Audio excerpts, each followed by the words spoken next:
Welcome, Capricorn. This is Regina from Pacific Tarot, getting ready to do your new moon in Libra reading on the 21st of October in very late degrees, so that the very next day the sun moves into Scorpio and Neptune moves back into Pisces.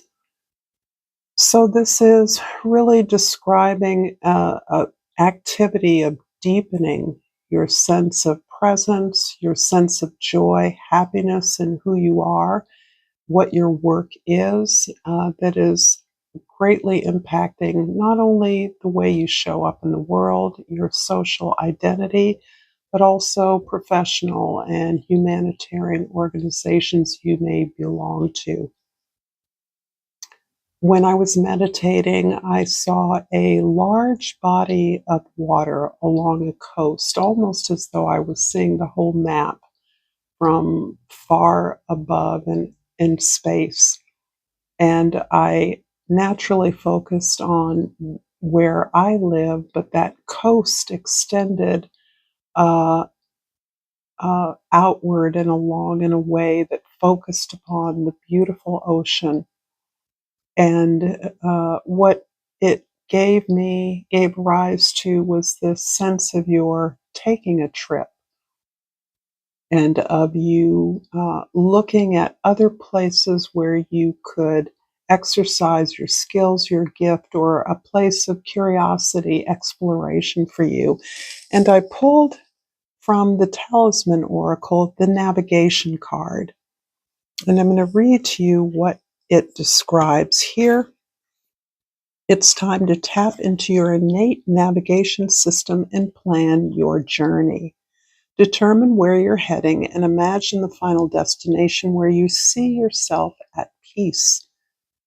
Determine where you are right now in life. Clarify your vision and check what attitudes will help you along the way. Forming a new healthy habit doesn't come easily, but you can prevail with a strong will and determination. This card can also symbolize finding your calling and purpose in life. Use this card when you want to better visualize your goals. The universe has a magical way of manifesting when we truly claim our desire. So this seemed very appropriate for the idea that what we want is something that we prepare ourselves for by visualizing. And particularly during this full moon in Libra, I believe that visualizing must include the way in which we are imagining how we will feel, how we want to feel in the future, how we want to feel not only when we arrive, when we get what we want, but along the way. What what emotions are you cultivating? How are you drawing support, recognition, value to yourself, the recognition of your value? Your overall energy for this reading is the Queen of Swords. She's mediating in this particular instance. Regardless of your gender, the Queen is something, or the divine feminine energy, I should say, is something we all have.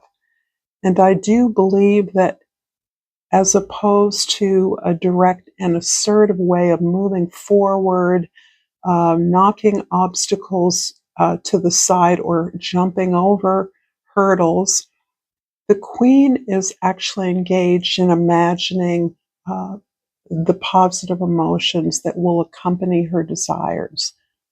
But she does so dispassionately. She is not invoking the negative experiences she's had through difficult times in the past.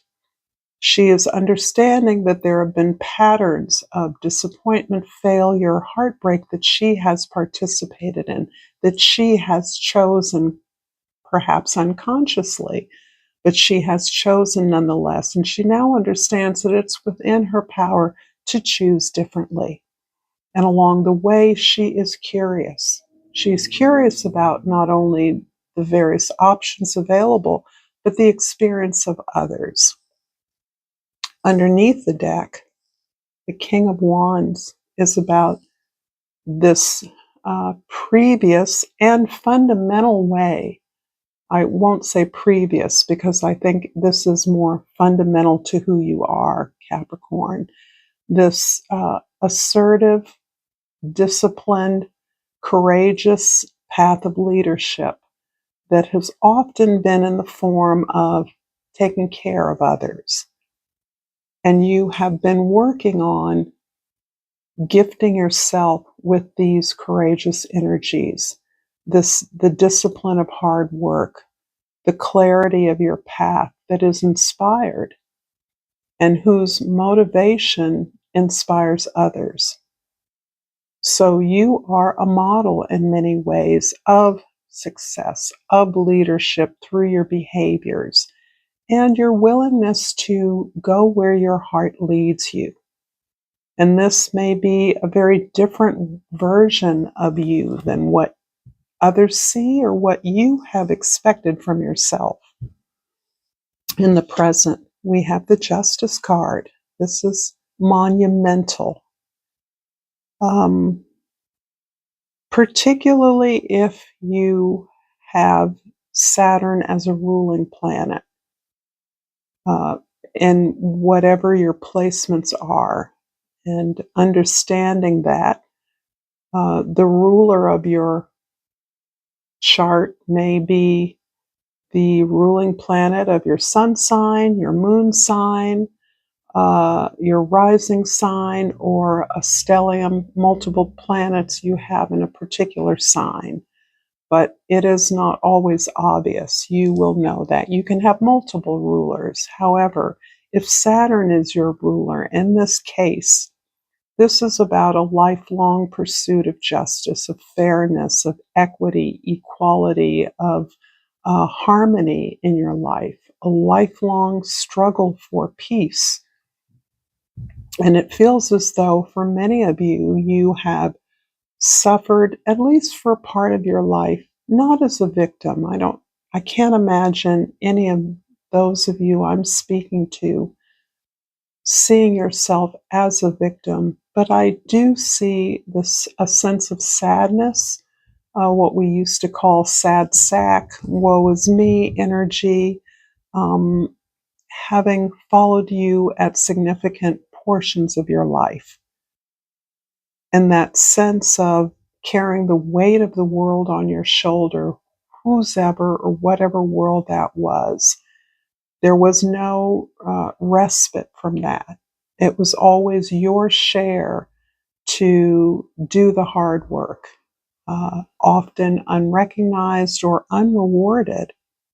And I feel that at present, you are seeing clearly how all of the difficult experiences, the challenges, the burdens, the real oppression you have experienced has made you stronger, has been a gift, has helped you see the bigger picture that you are now in a position to influence, to impact. In the past, the Chariot.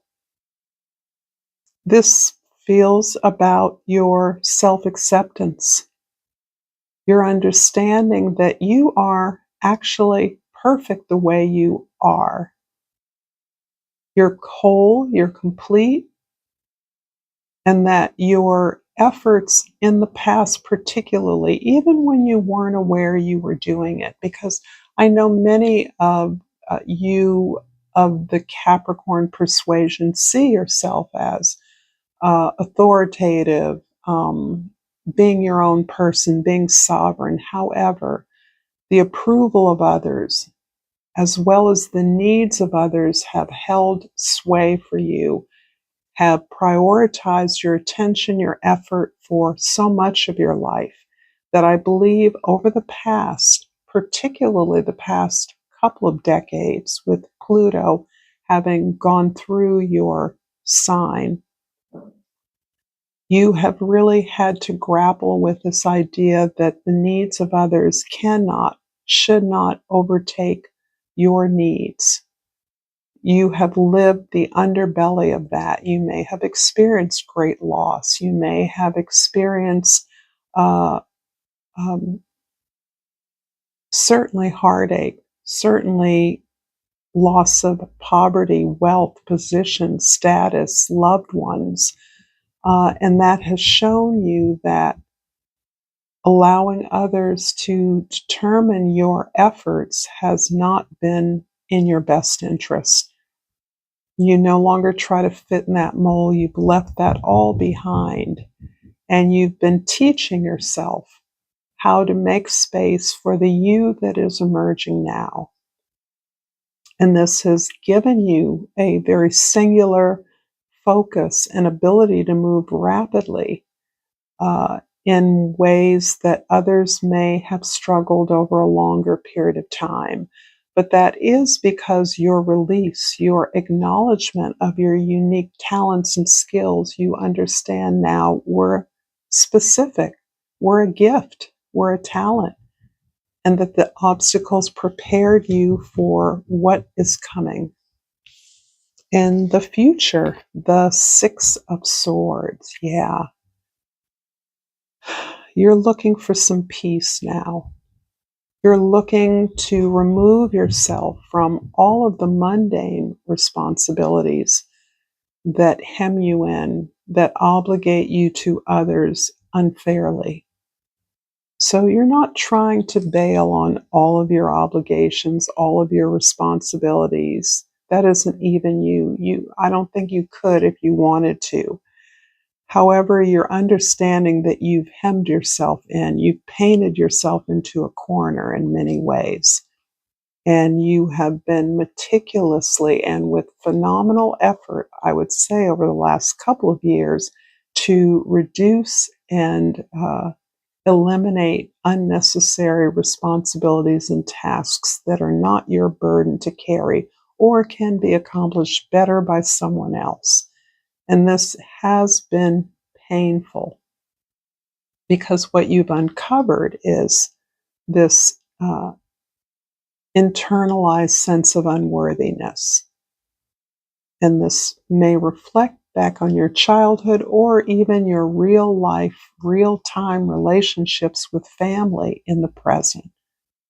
A recurring experience of being dismissed, being put aside, being ignored, being demeaned, being laughed at, not being taken seriously, or being pitied, which none of which resonates with your power, a power you've always had.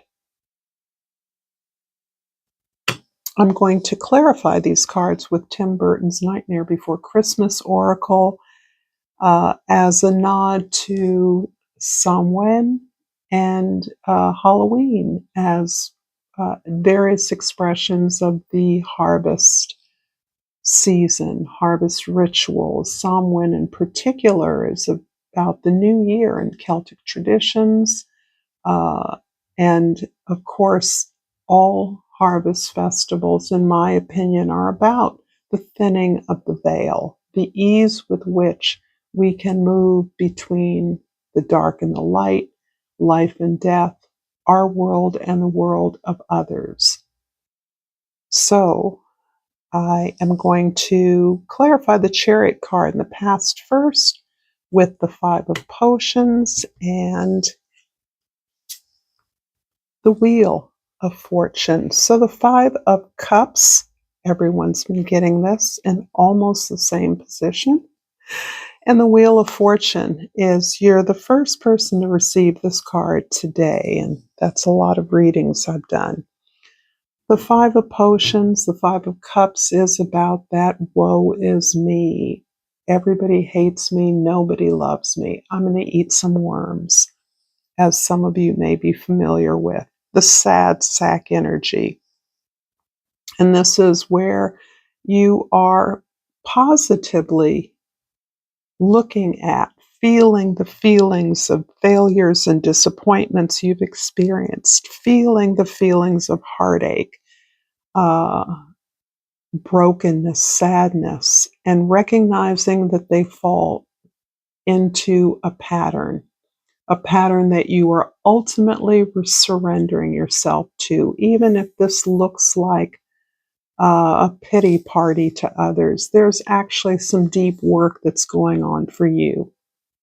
And that deep work is acknowledging the range of painful experiences and emotions you've had, and recognizing that they are things you have chosen, even unconsciously, necessarily, particularly patterns from childhood. We're not aware at the time that we're experiencing various traumas or unfair treatment. Our learning has been diminished. Um, uh, and our brains have been underdeveloped in a way that blocks our ability to have perspective. That is being disrupted by the Wheel of Fortune. So you're seeing your differences not as just the source of pain, being an outsider, not belonging. That's not just a source of pain. You actually are understanding now that these are virtues relevant to your mission, your path, your contribution, that you have these experiences on the basis of your uniqueness.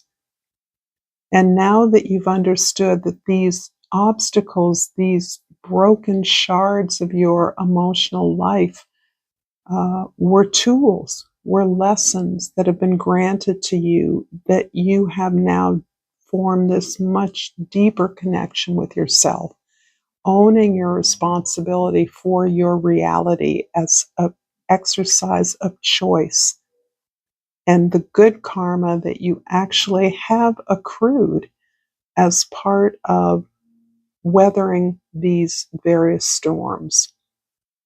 Once believing that you had no choice but to do the hard work, doing the shitty jobs that nobody else wanted, but doing them to the best of your ability. No one can say that a Capricorn does not take pride in their work. If that's washing dishes, cleaning toilets, it doesn't matter what. It's just not in you to do a half-assed job. And the Wheel of Fortune is showing, the world is seeing you. Certainly, divinity is seeing you. Your ancestors are acknowledging you. You've earned the right to be among the council.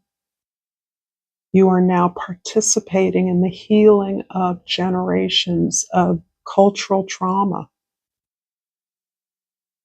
And that takes us to justice in the present. The work that you're doing, the influence you have, clarified by the Knight of Potions, that's the Knight of Cups, and the Ace of Potions, the Ace of Cups.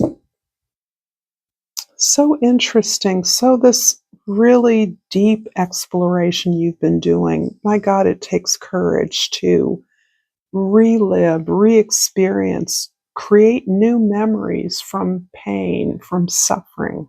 But you've done that. You've been doing that. In fact, those tools and those habits have continued with you. You recognize that this is ongoing, that there's no end to the lessons and the value you can extract from what you've always seen as your heartache, your failures, your disappointments. You keep learning, you keep drawing from that past, and that is what precisely is opening up your heart, is renewing your experience of all relationships because of the changes you are experiencing, your ability to enter into or engage in relationships from a fresh perspective, even the old ones that have uh, vexed you. You are no longer held back by that. You can take it or leave it. You can interact in a fresh way that, lo and behold, might even be helpful to those that have harmed you in the past. You are a gift. Your sense of justice, your sense of love, your sense of contribution, all the work that you've done has not been for naught. You see yourself as creative, newly creative in ways that are liberating. that are opening up this once broken heart, this once vow to never engage in love again. You're done. You've been done. You don't have room for that anymore. And now you find yourself open, ready to be vulnerable, because now you know how to navigate with that beautiful gift you have inside of you, beautiful talent you have. You now know how to discriminate between the opportunities you have, between those who would exploit you and those that need what you have to give.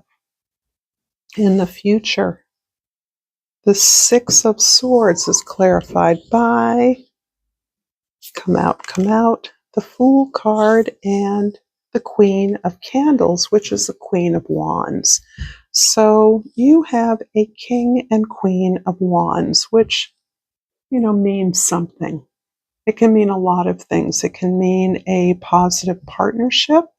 I believe that is coming as a result of something you're trying to build, something you're creating, and your willingness to open up and receive the rewards of what you have already achieved. This is magical for you. The Fool, of course, shows, you're ready for love and a whole lot more. You are truly open from your heart. You're truly in a place of seasoned innocence, seasoned risk taking. This is a calculated risk you're now willing to take. This is not simply bursting in with gullibility at every prospective shiny offer. You've learned that all that glitters is not gold. And yet, you know that you're more capable than ever to take the risks you've taken in the past. And when you really check it out, very few of those risks netted you nothing. Even the most devastating affair or experience, opportunity, taught you something a lot about yourself, as a matter of fact, which is why you've now learned how to incorporate this kind of shadow work into who you are and how you navigate opportunities now. Learning, accepting compliments. This is one of the hardest things for you. You are getting more than invitation, people coming to you and telling you what an impact you've had on them, how much they love you. And the kind of love that you gave was not just a kind of romantic love. You have opened others up to new worlds. You have been a muse, a leader to others, unbeknownst to you, and you would not change anything about that. It was instinctive to you to give in that way, just as it is now. This is such a beautiful reading, Capricorn. I'm going to finish this off with a Seed and Sickle card. And too many. And hope that you've gained some insight. Wow. Okay, I'm going to take the poppy, because that fell out on the table, face up. And number 6 is the number of the Lovers. So this is about choices. It's about how much you've learned, how much your process of discrimination has taught you about the difference between instant gratification and long-term benefit. Connecting with others who are willing to do the work with you. Sharing your goals aligned with your values. Poppy, the devil is in the details. An old protection against pursuit by monsters involves scattering poppy seeds in your path. Spirits are compelled to stop and count any small items they come across, so this difficult task will slow them long enough for you to escape. Try not to get too entangled in the details, or you'll find yourself coming to a complete stop. It's time to let a few of the less important factors slide, for the sake of moving forward. Thank you, Capricorn, for this beautiful reading. If you enjoyed this content, check out more content here. Thank you for your likes and subscribes. Until next time, namaste.